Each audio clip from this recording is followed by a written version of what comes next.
He handed $100 to a homeless man and trailed him to observe how it was used. The outcome was unexpected. Some people believe they are better than others due to their wealth, attire, or social circle. This misguided notion is increasingly common. This story underscores the importance of treating everyone with humility, irrespective of their looks, background, or riches. Even when life is kind to us, it's uncertain and we might find ourselves in need of assistance one day.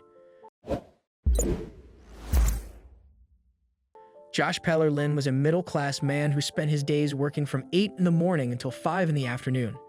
He was a bachelor, and the truth is that he had been quite lucky in life. His parents gave him a good life without any economic hardship and a good education.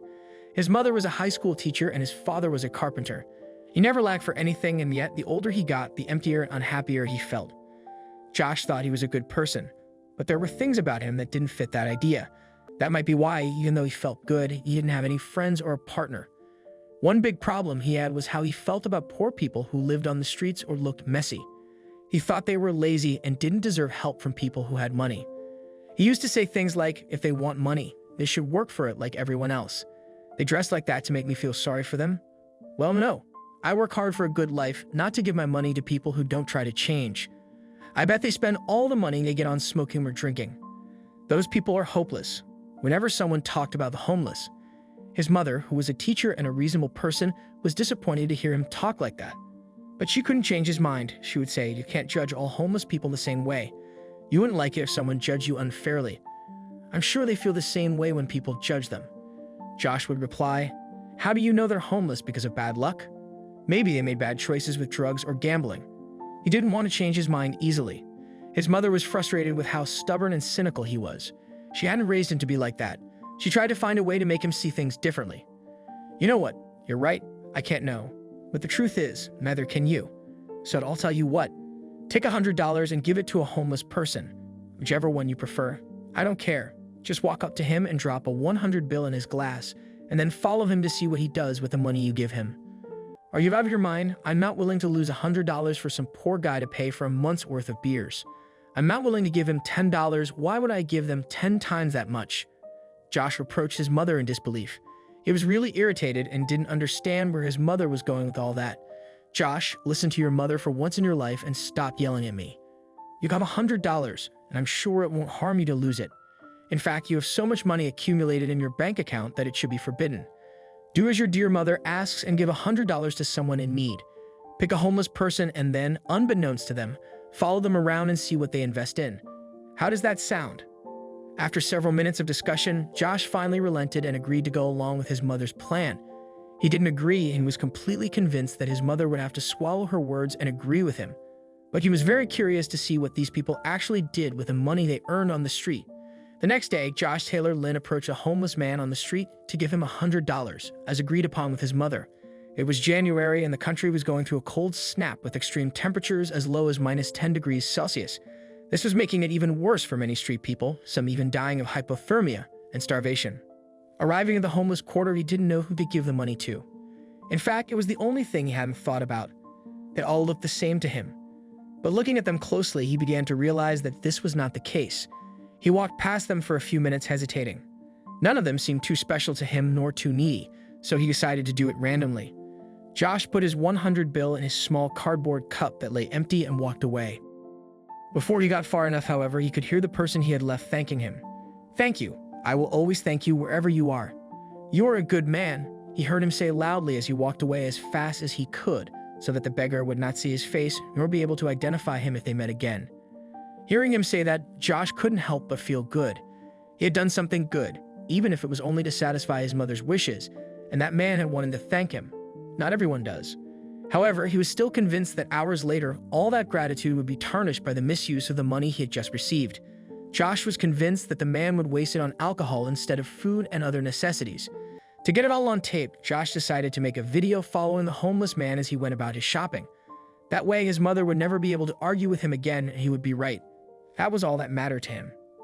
As he waited hidden in his car, Josh called his mother to tell her how things were going and what he planned to do. I hope you're wrong, honey. I really wish you would learn something from all of this and become a better person. I know you are, but you lack empathy, honey, was the response Josh got from telling his mother everything. It wasn't what he expected to hear, but what happened next he didn't expect either. and it made everything he thought stop making sense. After waiting more than 2 hours, Josh saw the homeless man walking toward a small neighborhood grocery store. He decided to get out of the car and follow him on foot while recording everything with his cell phone. "Here we go. Now I'll find out the whole truth," he said to himself as he got out of the car, excited to see what's going to happen. However, what Josh ended up recording was not what he expected. What he captured with his cell phone camera was one of the most endearing and genuine moments he had ever seen in his life. He wanted to uncover the hidden truth of the homeless, and so he did, but in a totally different way than he had planned. Instead of recording the shame he expected, Josh contemplated what would become the only test of the truth. The panhandler went into a grocery store, the kind that sells all sorts of things but mostly food and alcohol at a good price, and came out with a bag full of stuff.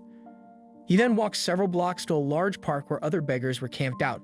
They were freezing to death, and you could tell they hadn't had anything decent to eat or drink in a while. When he arrived, everyone seemed to know the man and greeted him with affection and a smile. "Hi Tom, how are you? Have you been able to eat anything that wasn't too stale? Last week, I was lucky and was able to eat a pack of yogurt that was expired from the day before. Delicious.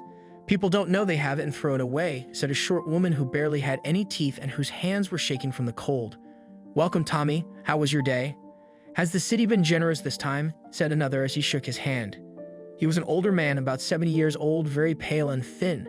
Nevertheless, he stood up to greet the man and gave him the best of his smiles. Josh was amazed by what he saw next. The homeless man, Tom, opened the bag and started giving out all the food and supplies he had bought to other people in need. This surprised Josh and showed him that Tom was using the money to help others, not for himself. Tom didn't buy any alcohol, tobacco, or even gum.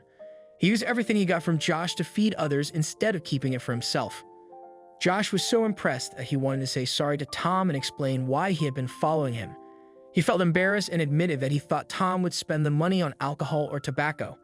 But now he wanted to give Tom more money so he could keep helping people. Tom was grateful and told Josh he didn't need to give him more money.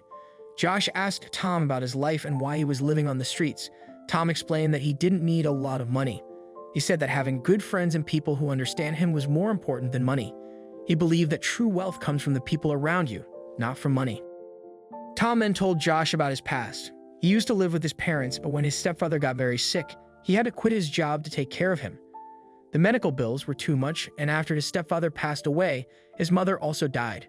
With no home and no money, Tom had to live on the streets. But his stepfather died sooner than expected, and 2 weeks later, his mother passed away too. Their home was sold, and he had to live on the street. When Josh heard this, he felt very sorry. Tom didn't choose to be homeless.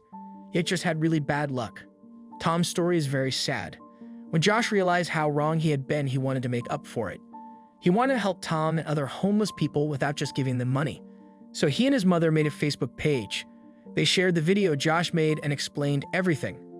Josh admitted that he used to think homeless people didn't deserve help and that they were homeless because they made bad choices. He said sorry for thinking that way. He started making videos to tell everyone how important it is to help homeless people. Now Josh and his mother help soup kitchens and shelters. They make sure homeless people like Tom have warm clothes and enough food to eat. They also help them get clean. Many people on the internet follow and support Josh and his mother's work. They all work together to make sure homeless people feel cared for and can live with dignity. This story shows that we shouldn't judge people by how they look or act. What happened to Tom could happen to anyone. We should always be kind and not judge others. Watching this story reminds us of that.